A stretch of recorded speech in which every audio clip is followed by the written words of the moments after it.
A aula passada nós falamos, então, começamos a falar do Mayombe, né, publicado em 1980, e eu destaquei principalmente da importância da narrativa, como ele narra essa história. Ele entra em terceira pessoa e depois ele vai, aos poucos, dando a voz a cada personagem. E cada personagem vai apresentando o seu ponto de vista em relação à história contada. Essa é a grande revolução dentro da literatura contemporânea de nossos dias, que até então nenhum autor tinha feito isso.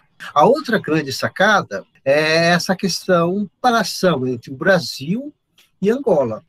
Né? Como todos nós sabemos, né, nós somos um país de negros. A miscigenação aqui no nosso país é presente. E de onde vieram a maioria dos negros? Obviamente de Angola. E aí ele faz, e por isso essa importância também. Porque o estudante brasileiro, ao se deparar na língua portuguesa, no estudo da língua portuguesa, na história do seu país, ele tem que saber, né, como é que foi feito como aconteceu essa miscigenação, né, o porquê que aconteceu. E nós bebemos dessa literatura angolana, né, essa música influenciada no nosso cotidiano, né, o carnaval, tudo isso. Não fomos nós que criamos, não foram os portugueses que criaram isso, né? Foram os africanos que, ao chegar no Brasil, foram aos poucos introduzindo essa cultura.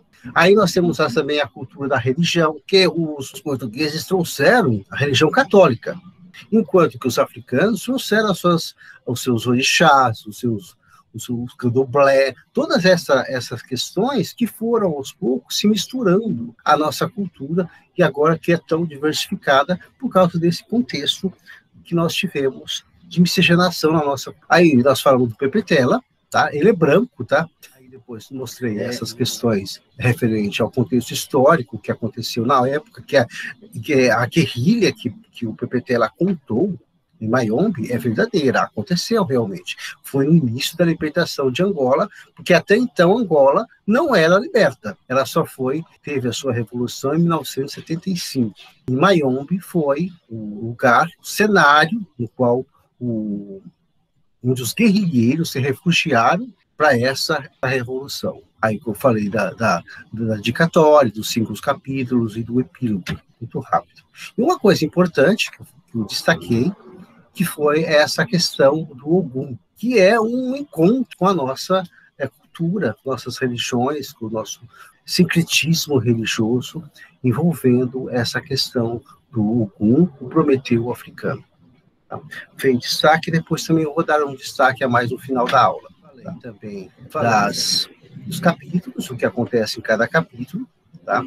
Dei um destaque à teoria, que depois agora vou começar com ele, a Ondina, que é a única mulher que se destaca dentro do romance, que é o início dessa libertação da mulher, né, dentro dessa sociedade tão reprimida, que a reprime, que a constrange, que limita os seus ideais, né, o seu modo de vida. Né.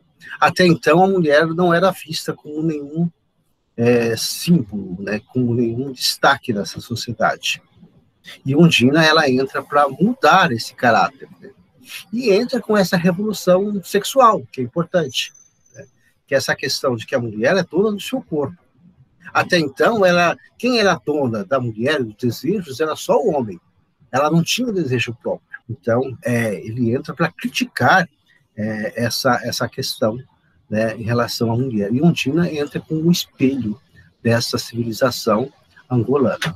Falei também uma coisa importante, aonde fica o Mayombe, em Angola, mas ele faz parte de todo esse território geográfico que envolve os países de Gabon, Congo Republicano, Cabinda, que é um país, e a República Democrática do Congo. Falei das personagens principais, como já falei, do Sem Medo, que representa essa questão do guerrilheiro, que na verdade no final ele é morto, né, Ondina.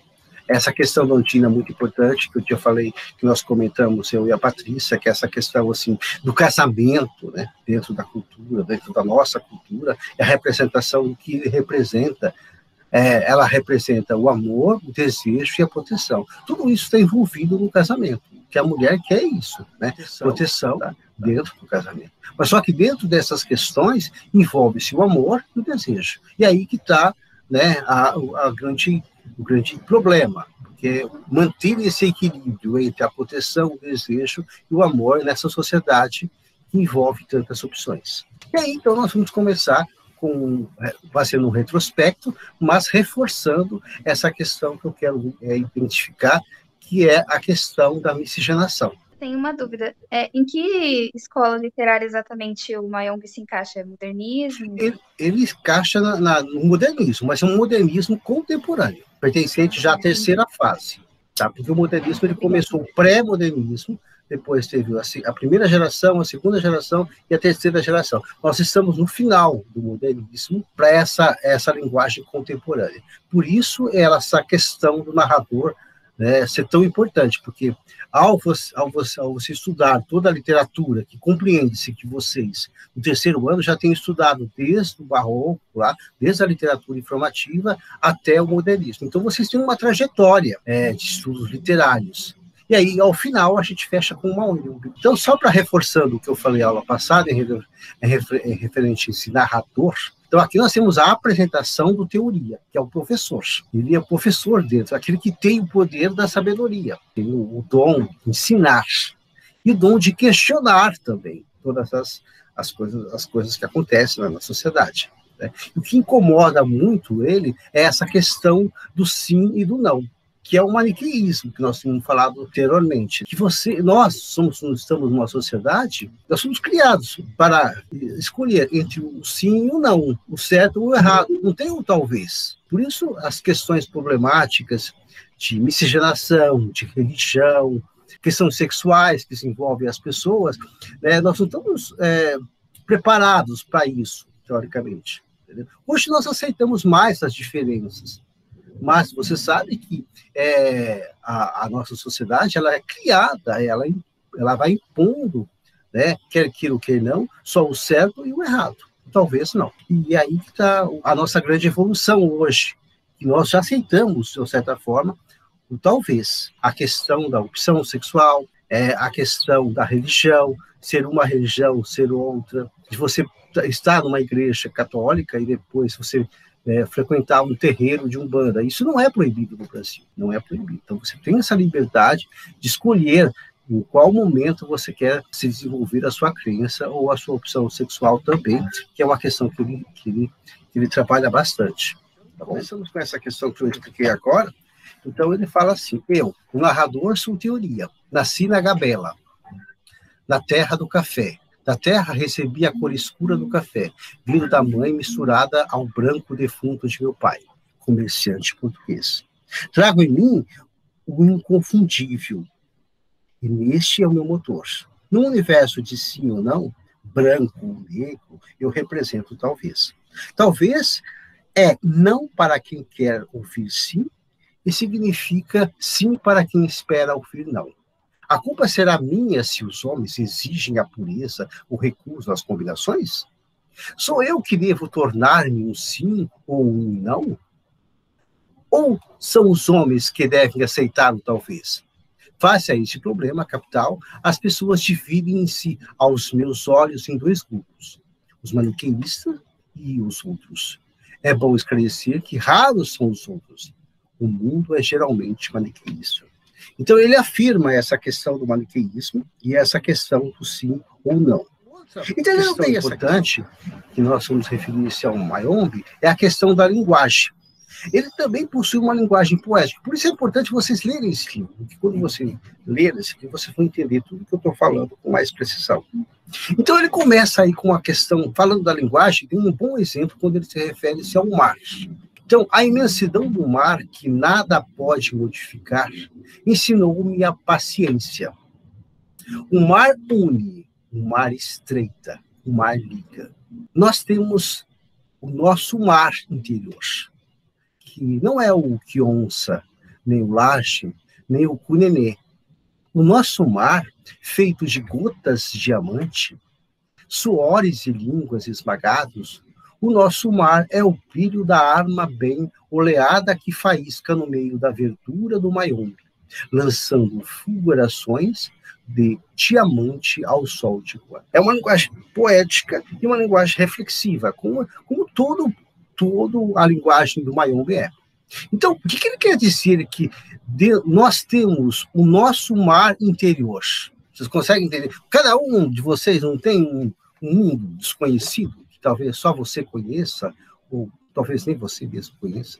É isso que ele quer dizer, que dentro de cada um nós temos um mar desconhecido. O Caetano traduz isso naquela música de Tieta, que dentro de você existem muitos eus. Então, dentro de você há várias personalidades. Isso nós podemos equiparar a uma filosofia da máscara, né? De que nós, a todo dia, a todo instante, estamos sempre representando. E dentro de você existe uma outra pessoa, ou ali uma outra, existe várias pessoas. Né? Por isso é a questão que eu posso dizer, que é a questão da máscara, que nós pomos uma máscara a cada instante, a cada situação que nos envolvida, que nos envolve naquele momento.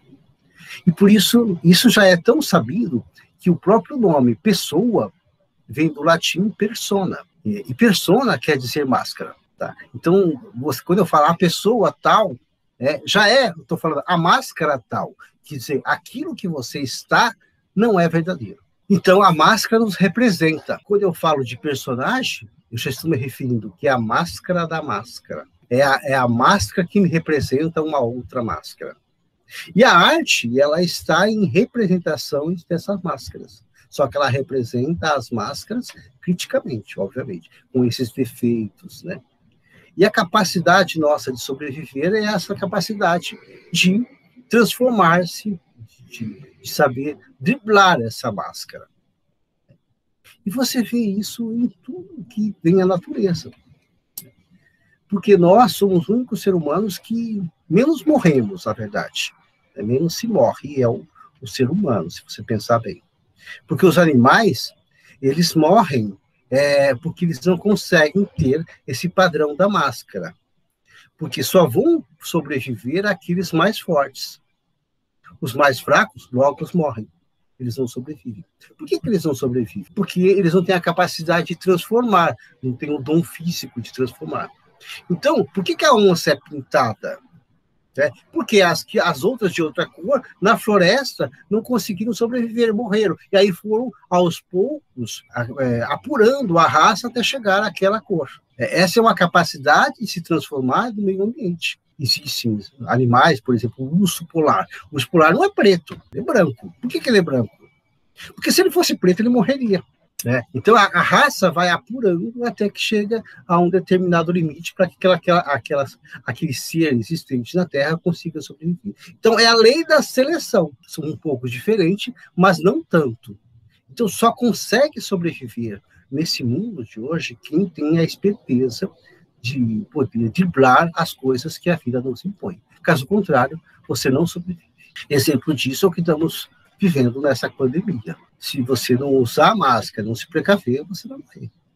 Você vai pegar. Então, quer dizer, essa máscara, que teoricamente agora é a máscara, né, ela é um meio de proteção. Mas se você não tiver a capacidade, a consciência de saber usar isso a seu favor, você vai morrer. Você sabe que não tem. Agora, outra questão que ele fala aqui, que é uma questão que nos toca, e que toca a vocês também, que é a questão da educação. Então, ele fala que a educação é o melhor, que faz parte dessa máscara, sabe? Quando você sabe, você tem o dom do conhecimento, melhor você se vira nessa sociedade. Então, a gente estuda para tentar melhor sobreviver, ter uma qualidade de vida melhor. E ele fala isso aqui no livro. Então, a educação é tratada como uma arma política na obra. Os guerrilheiros criticam os intelectuais que, teoricamente, não saberiam o que guerra e o sofrimento significariam de verdade. Porém, podemos ver no livro o quanto os líderes do movimento revolucionário dizem que os guerrilheiros devem receber educação porque é através dela que não serão dominados, que conseguirão ser alguém na sociedade quando a guerra acabar. Então, na verdade, ele está fazendo uma crítica a todo mundo. Se você não estudar, filho, esquece. Você vai ser um inferior. Por isso, ele diz que o conhecimento é o caminho, porque é essa questão da máscara. Você só é capaz de sobreviver dentro desse mundo se você tiver uma habilidade. E a habilidade é a esperteza. E a esperteza você só adquire com conhecimento. E aí ele fala sobre a necessidade de estudar, o que nos diz diretamente a essa questão agora. Tá? Eu tentando ensinar e vocês tentando aprender. Então, as pessoas devem estudar, pois é a única maneira de poderem pensar sobre tudo a sua cabeça e não com a cabeça dos outros. Ponto, matou. Você só consegue estudar se você consegue ter o conhecimento com o estudo. Porque senão você vai só pensar com a cabeça dos outros. Tá?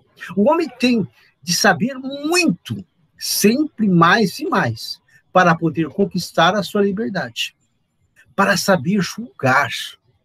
Você não percebes as palavras que eu pronuncio? Como pode saber se estou a falar bem ou não? Terás de perguntar ao outro. Dependes sempre do outro, não és livre. Por isso, toda a gente deve estudar. Mas aqui o camarada Novo Mundo é um ingênuo, pois que acredita que quem estuda só para o bem do povo é essa cegueira, esse idealismo que faz cometer os maiores erros. Nada de desinteressado. Então, então está bem claro, espero que vocês entendam essa questão, que é um tapa na cara nossa, sim. Temos que estudar, saber sempre mais, senão você não vai conquistar a sua liberdade, você não vai saber julgar.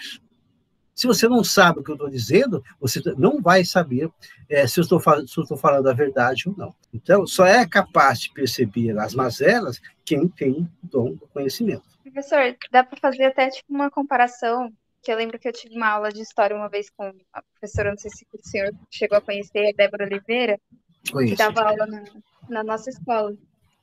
E ela falou uma vez sobre a questão social, antigamente, que tinham os servos e tudo mais, e o pessoal do clero da igreja mentiam para eles, porque eles não sabiam ler nem nada, então eles inventavam qualquer coisa que estava escrita na Bíblia, roubavam dinheiro do povo e tudo mais. Então é bem isso. Não, é isso mesmo, entendeu? É isso. Quer dizer, a ignorância é a condenação, é a morte. E terminando, né, a nossa história aqui, vou falar um pouquinho do herói. Então, como é que é o herói dentro do Mayombe? O herói dentro do Mayombe são os guerrilheiros, que ousam desafiar os deuses, abrindo o caminho da floresta obscura para contar a história de Ogum, o Prometeu africano. Então, nós temos aí, tendo uma equiparação da constituição desse herói dentro do Mayombe, nós temos o guerrilheiro, tá? Dentro desse contexto atual e político, idealista, que é a luta armada, que, na verdade, isso aconteceu. Então, os guerrilheiros que são esses heróis. Agora, eles estão emaranhados, eles estão assim, ligados a um passado e um futuro, podemos dizer assim, que eles vivem, tá? Que é, no caso do Sem Medo, que é o modelo ideal do herói combatente. Então, ele está ligado a Ogum, que é essa questão da virilidade em índole guerreira, modelo da cultura africana ancestral, e Prometeu, que é um mito exemplo da eternidade. Então, você tem dentro, é como se fosse, dentro de cada um, você traz o seu passado, as suas crenças e tudo aquilo que você acredita, e isso é você, naquele momento. Quem é você? Você é você agora, nesse instante. Então, essa é a constituição do herói. É esse herói que é construído por uma questão social do momento, por um passado e por um idealismo e por uma eternidade. E aí nós temos essas conexões que nós podemos fazer entre os livros que se entrelaçam com o Mayombe. Capitães Areia, O Cortiço e Iracema. Não sei se vocês já leram esses livros, mas se não leram, deveriam ler, porque são livros interessantíssimos, e só assim vocês vão poder entender melhor o que eu estou dizendo. Mas, quando eu refiro-se ao Capitães Areia, eu falo de Pedro Bala, que passa a se conscientizar sobre o socialismo.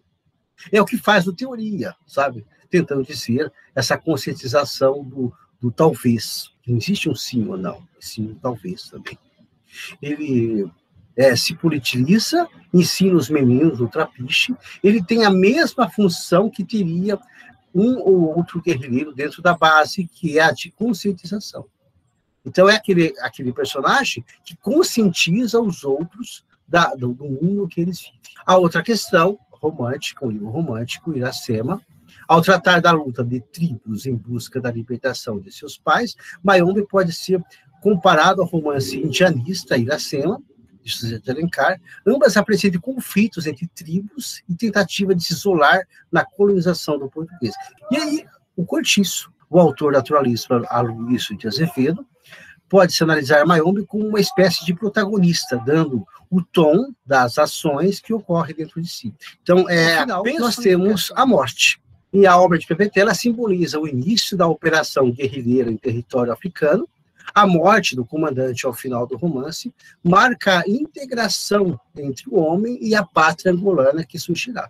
Ao ser enterrado na floresta, misturou-se as folhas em decomposição de Mayombe. A trajetória desse guerrilheiro é a sua inserção ao meio, que personifica o mito Ogum, Prometeu africano, como nós falamos, que é aquela questão da eternidade. Então, aí nós temos um trecho para terminar. A morte de Sem Medo constitui para mim a mudança de pele dos 25 anos, a metamorfose. Dolorosa, como toda metamorfose. Só me apercebi do que perdera, quando o inevitável se deu. Sem Medo resolveu o seu problema fundamental. Para se manter ele próprio, teria que ficar ali, no Mayombe. Terá nascido demasiado cedo, demasiado tarde. Em todo caso, fora o seu tempo. Em qualquer herói de tragédia. Eu evoluo e construo uma nova pele. Há os que precisam se inscrever para despir-se a pele que lhes não cabe já. Outros mudam de país, outros de amante, outros de nome ou de penteado. Eu perdi uma. Então, aí que ele finaliza, que a morte é, por isso que nós temos várias concepções de morte, que após a morte você ressuscita, você renasce, você se torna uma outra pessoa. Né? Então, aí há várias concepções de religiões que vão entrelaçando com essa questão da alma, né? Da religião católica nós temos o inferno, o purgatório, né? Então, que após a morte há um outro processo. Né? E aqui, além desse processo mágico que as pessoas acreditam, que as pessoas fazem, nós temos também a questão física, que é a metamorfose. Você nasce, decompõe, e a partir dessa decomposição, nasce um outro ser, que aí, no caso, seria a árvore de Mayombe. E aí, só para localizar vocês, então, Mayombe é uma floresta, o lugar ideal para os amantes de natureza, uma vez que os seus 290 mil hectares estão recheados com várias espécies de árvores que têm mais de 50 metros de altura. Tá? E aí, eu trouxe algumas pedras, e aí é o Mayombe. Hoje ainda, não sei se está assim exatamente, mas é o que o Google mostra, né? Então tem até uma cobrinha aí de alguns metros, tá? Vocês estão vendo? E aí, para equiparar, óbvio que a nossa floresta é muito maior, né? A floresta amazônica, que cobre boa parte do nordeste do Brasil, se estende até a Colômbia, o Peru e outros países da América do Sul, é a maior floresta tropical do mundo, famosa por sua biodiversidade.